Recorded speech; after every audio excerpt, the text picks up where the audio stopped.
Assalamualaikum warahmatullahi wabarakatuh. Waalaikumsalam warahmatullahi wabarakatuh. Selamat datang di podcast Pak Boto Ali, ruang bincang inspiratif bersama sosok-sosok yang luar biasa di balik tugas pengabdian untuk bangsa dan negara.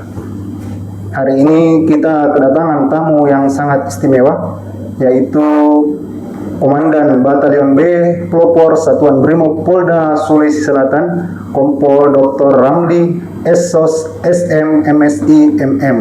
Selamat datang, Komandan. Selamat pagi. Selamat datang di podcast kami, Komandan. Ya.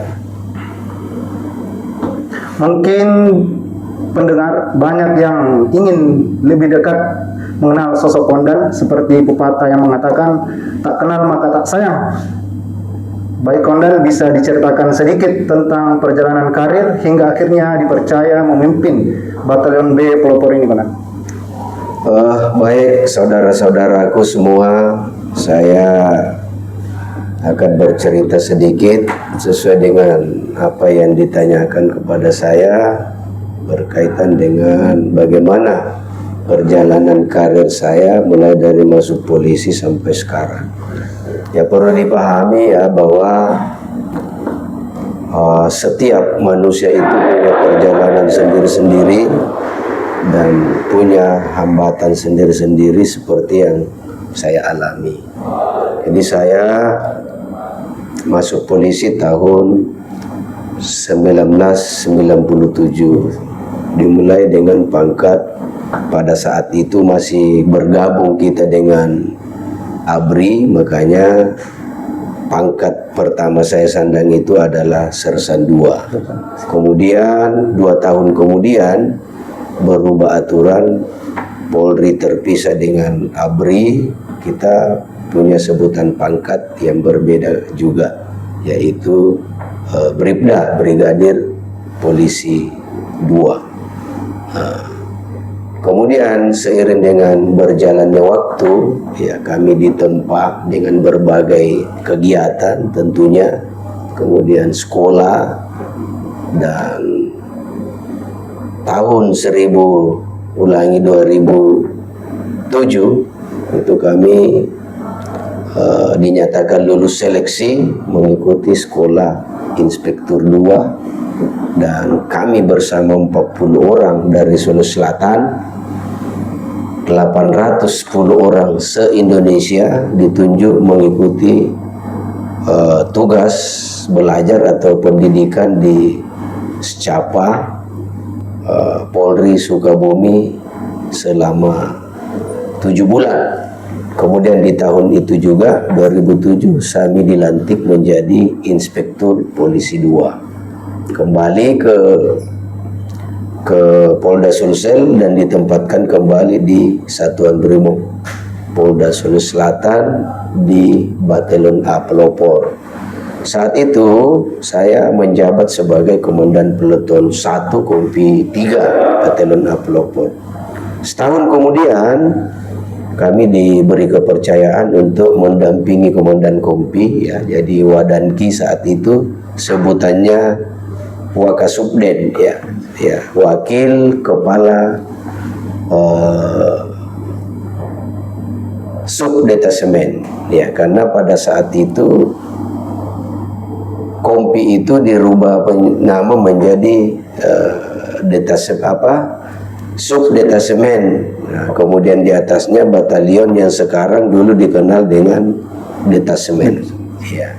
Kemudian 1 tahun kemudian, tepatnya tahun 2009, ya 2010, saya masih berkedudukan sebagai Wakasubden sampai 2012. Nah, di tahun 2012 itu ada kepercayaan pimpinan. Saya dipercayakan memimpin sebagai Kasubden, ya, Kepala Subdetasemen, masih di detasemen yang sama, detasemen A Pelopor, Satuan Polda Sulsel, menjadi Kepala Subdetasemen 4, ya. Di sana selama kurang lebih 1 tahun. Nah, 1 tahun kemudian 2013 kami bergeser menjadi kepala subdetasemen 3 ya. Jadi masuk ke Kasubden 3 Batelon detasemen A pelopor. Ya.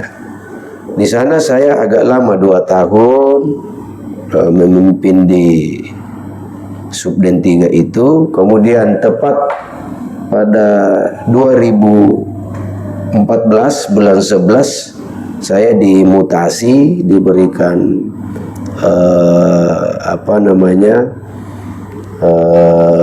jenjang ke jabatan lagi menjadi kepala seksi sarana dan prasarana ya. Jadi di situ kami membidangi masalah material ya, peralatan, baik itu peralatan khusus maupun peralatan utama yang digunakan di polisi pada umumnya dan BRIMOB pada khususnya untuk bertugas ya. Berselang beberapa tahun kemudian nomenklatur berubah jadi sarana dan prasarana menjadi logistik ya. Kami masih dipercayakan di sana sebagai kepala seksi logistik Satbrimob Polda Sulsel sampai dengan tahun 2022. Jadi cukup lama perjalanan karir saya di kepala seksi logistik itu, dimulai dari 2014 sampai 2022 ya.